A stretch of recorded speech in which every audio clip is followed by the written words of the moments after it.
Muy buenos días, amados hermanos. Dios les bendiga en esta mañana de día miércoles 27 ya de noviembre. Que la paz de Cristo sea con ustedes en este día, ayudándoles, fortaleciéndoles. Saludamos a nuestros hermanos del lugar santísimo, también a nuestro hermano Manuel Cárdenas. Dios le bendiga, hermano Manuel, en este día. Y continuamos con la enseñanza, ¿cierto? Que partimos el día de ayer, del capítulo 5 de Segunda de Corintios. Dice verso 11 en adelante: conociendo pues el temor del Señor, persuadimos a los hombres, pero a Dios le es manifiesto que lo que somos, y espero que también lo sea a vuestra conciencia. Dice, no nos recomendamos pues otra vez a nosotros, sino os damos ocasión de gloriaros por nosotros, para que tengáis con qué responder a los que se glorían en las apariencias y no en el corazón. Porque si estamos locos, es para Dios, y si somos cuerdos, es para vosotros, porque el amor de Cristo nos constriñe, pensando esto, que si uno murió por todos, luego todos murieron, y por todos murió, para que los que viven ya no vivan para sí, sino para aquel que murió y resucitó por ellos. De manera que nosotros de aquí en adelante a nadie conocemos según la carne. Y aun si a Cristo conocimos según la carne, ya no lo conocemos así. De modo que si alguno está en Cristo, nueva criatura es. Las cosas viejas pasaron y aquí son todas hechas nuevas. Y todo esto proviene de Dios, que nos reconcilió consigo mismo por Cristo y nos dio el ministerio de la reconciliación.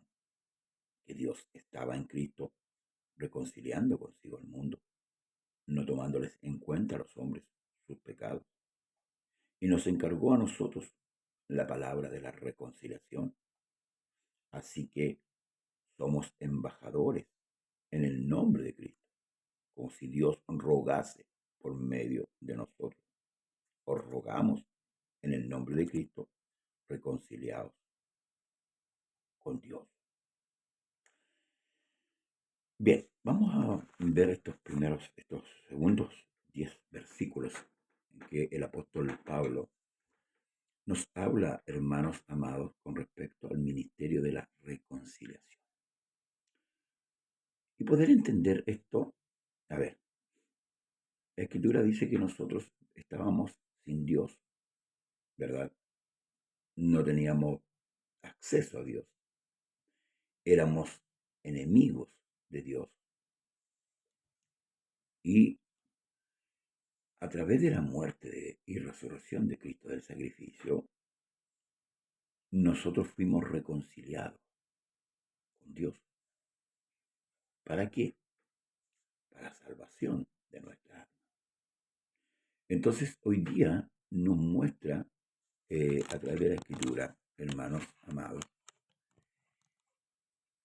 que a través de que nosotros hayamos creído en el Señor, pasamos de una condición a otra.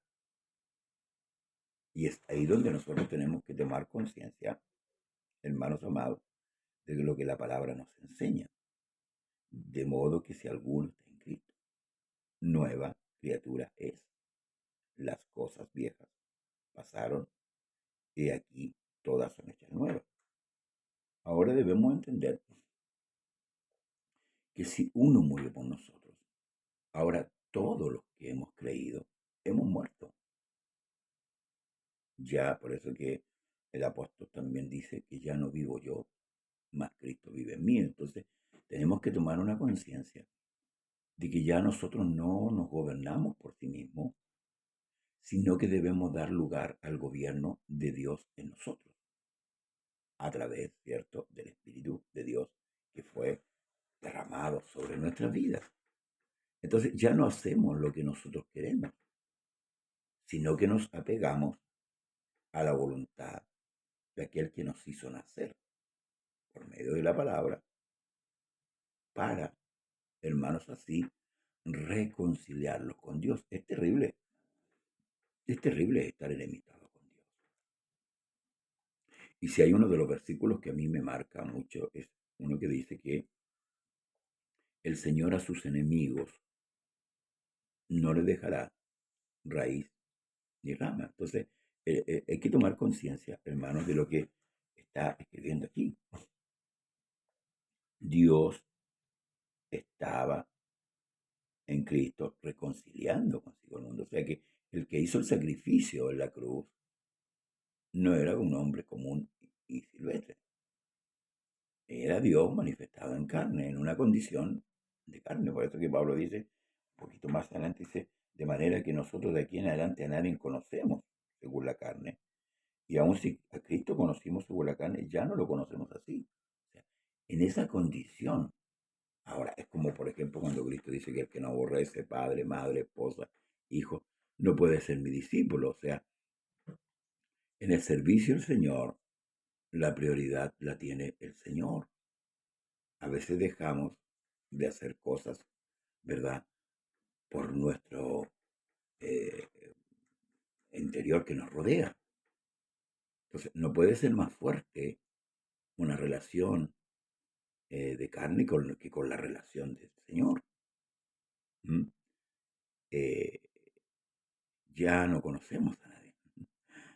Está explicando, hermanos, claramente el Señor en la condición de amor hacia Él, de una vida nueva. Si hablamos de una vida nueva, esto tiene que manifestarse en cada creyente, después de haber creído. O sea, entender, hermanos amados, la grandeza del sacrificio que nos reconcilió con Dios.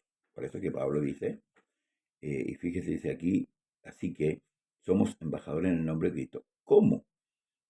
Si Dios rogase por medio de nosotros. No es que Dios le esté rogando al hombre, vengan, vengan para acá. No, a través de la predicación, Pablo compara esta actitud de Dios, hermano, de rebajarse como Dios y poco menos pedirle al hombre que venga. Pablo lo está comparando en ese sentido. ¿Mm?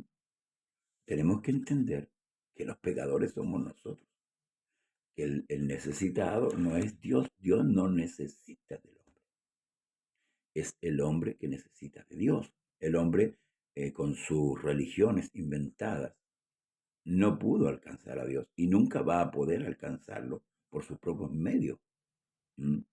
Y como decía el otro día, si usted hace una obra de bien, eso no le da mérito a usted para entrar en el reino. No. Lo único que le da mérito a usted para entrar al reino es lo que hizo Jesús en la cruz. Entonces, nosotros debemos refugiarnos en esa sombra. Como dice Salmo 91, el que habita el abrigo del Altísimo morará bajo la sombra del Omnipotente. Debemos entender bien lo que el Señor expresa aquí en estos versículos. Luego dice, al que no conoció pecado, por nosotros lo hizo pecado para que nosotros fuésemos hechos justicia de Dios en él. Ahora, si Dios a mí, a usted y a todos los que hemos creído, nos sacó de una posición pecaminosa, una posición de condenación, y nos colocó en otro lugar, ¿por qué yo quisiera volver a lo mismo? ¿O porque yo quisiera no sujetarme a esa voluntad? Haciéndome una imagen de Dios muy, muy personal, muy mía, no bíblica, no escritural. Y esa es la problemática de él, que no entiende las escrituras. Yo fui llamado de parte de Dios para servir a Dios. Recordemos el hombre rico que llega a Jesús, le dice, maestro bueno, ¿verdad? ¿Qué hacer para dar la vida eterna?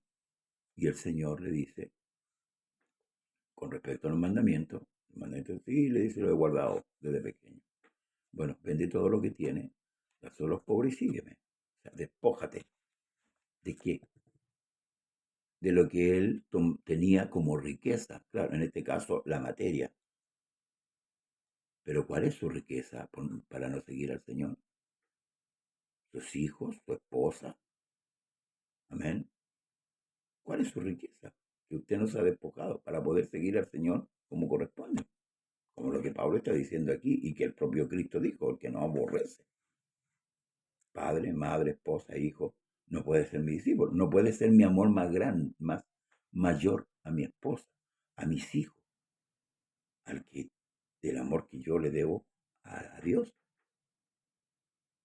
Debemos meditar en eso, hermano. Esto es lo que Pablo está diciendo. Veamos lo que significa el ministerio de reconciliación. Usted y yo estábamos muertos en delitos y pecados. O sea, estábamos para la hoguera, por decirlo así. Y una hoguera eterna. El Señor nos salvó de aquello. Aún más nos hizo sus hijos. Y aún más nos tiene preparado, hermanos, una ciudad maravillosa para nosotros. Entonces la pregunta es, ¿por qué yo debo cambiar cualquier cosa por lo que Dios me está ofreciendo, por misericordia?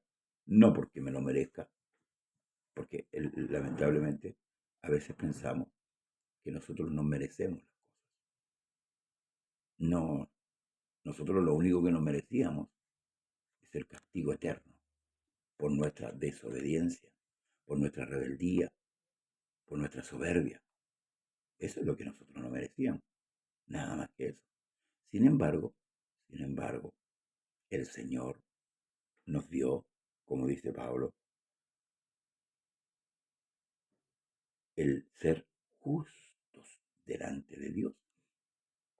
Al que no conoció pecado, Cristo, por nosotros lo hizo pecado, por nosotros, amén, lo hizo pecado, para que nosotros fuésemos hechos justicia de Dios. ¿En quién? En Él. O sea, usted y yo somos justificados, no por nosotros mismos, sino por causa de Él. Y por eso es que Pablo dice aquí en adelante ya a nadie conocemos. A nadie. A nadie. Ciertamente, claro, usted me dirá, pero la escritura dice honra a tu padre y a tu madre. Sí, amén. Pero esto no me está hablando que la aborrezca en un sentido, es un sentido figurado. Que mi madre no tiene más valor que lo que Dios hizo por mí. Y que yo hoy día estoy viviendo en otra vida. Amén. Sí, en otra vida. Porque Dios me transformó, me cambió, me perdonó. Entonces, hermanos amados, esto es lo que Pablo está promoviendo. Amén. A través de estos 11 versículos. Y mire, voy a tomar el primer versículo del capítulo 6. Así, pues nosotros como colaboradores suyos, os exhortamos también que no recibáis en vano la gracia de Dios. Fíjese, os exhortamos a que no recibáis en vano la gracia de Dios. Debemos entender esto. Usted de apellido, no sé, por Contreras, Sánchez, no sé, pero hoy día ya usted no pertenece, porque Dios lo sacó para que usted pertenezca a qué familia, a la familia de Dios. Por eso que a Jeremías, hermanos, ya mandándolo al pueblo, al profeta Jeremías, la recomendación fue que se conviertan ellos a ti y no tú a ellos. ¿Cuántas cosas hemos dejado nosotros de lado por no servir al Señor? ¿Cuántas cosas hemos rechazado por no servir al Señor como corresponde? Y a veces cuando ya estamos quebrantados o cuando nos pasan cosas que no entendemos, venimos recién a meditar que no estamos, hermanos amados, dejando que Dios vaya perfeccionando nuestra vida. Por eso que la Escritura dice que el que persevere hasta el fin, este será salvo. No podemos entrar en un conformismo religioso. No, no podemos entrar en un conformismo religioso. Debemos seguir adelante. Hermanos, tomen en consideración lo que Dios hizo por usted. Bien, medite en estos textos y vea qué es lo que significa el ministerio de la reconciliación, qué es lo que significa lo que Dios le dio, y valore, hermano, lo que Dios le dio a su alma. Usted y yo estábamos condenados, usted y yo estábamos perdidos, usted y yo estábamos para juicio, y no juicio de salvación, sino de juicio de condenación. Recuerde que todos aquellos que llegan al trono blanco ya no tienen esperanza, pero usted y yo solamente vamos a pasar por el tribunal de Cristo. Mi recomendación, y mayormente la recomendación de Dios, es que perseveremos hasta el fin, pase lo que pase, venga lo que venga, sigamos perseverando, no desmayemos. Y si no entiende, pídale a Dios que le dé entendimiento con respecto al sacrificio, la magnitud del sacrificio, de lo que Dios hizo, de dónde Dios lo sacó. Dios no lo sacó, hermano, solamente de la borrachera, no lo sacó de la delincuencia, no lo sacó, no, es mucho más. Dios lo sacó de la condenación. Amén. Porque dice, Dios me cambió, ya no soy borracho, ya no soy esto. Esas son las consecuencias de la salvación. Amén. Son los frutos de la salvación. Pero Dios no te sacó de ahí. Dios te sacó de la condenación. Amén. Para que puedas meditar un poco más, ¿no? Porque a veces, por ejemplo, decimos eso. Y después vivimos una vida. Ya no seguimos borrachándolo, ya no. O ya no seguimos fumando. Pero después seguimos una vida, hermanos, libertina igual, ignorando a Dios. ¿Y qué es lo que ignorar a Dios? Hermanos amados, no hacer su voluntad, no hacer lo que Dios ordena. Hoy día no queremos congregarnos, no queremos orar, no queremos aprender la palabra de Dios, no queremos tener comunión con Dios. Entonces llevamos una vida falsa, una vida hipócrita, no la vida que Dios quiere. Medita entonces, hermanos amados, lo que Dios nos dice en esta mañana. Paz de Cristo para usted, para toda la familia. No se olvide, por la tarde tenemos el programa Conversando las Escrituras. Hoy, si Dios así lo permite, tomaremos el rol de la mujer. Ayúdenos participando por la tarde. Ven con nosotros para ir saliendo de muchas dudas que invaden, ¿cierto?, el corazón de los creyentes. Paz de Cristo para usted y para toda la familia. El Señor Jesús le bendiga. No se olvide darle like, me gusta, ya sea en YouTube o ya sea también en Facebook. Dele me gusta. Amén. Ahí el dedito para arriba, por ahí, te pincha y pum, y le pone me gusta. Jesús le bendiga. Será hasta la tarde. Bendiciones.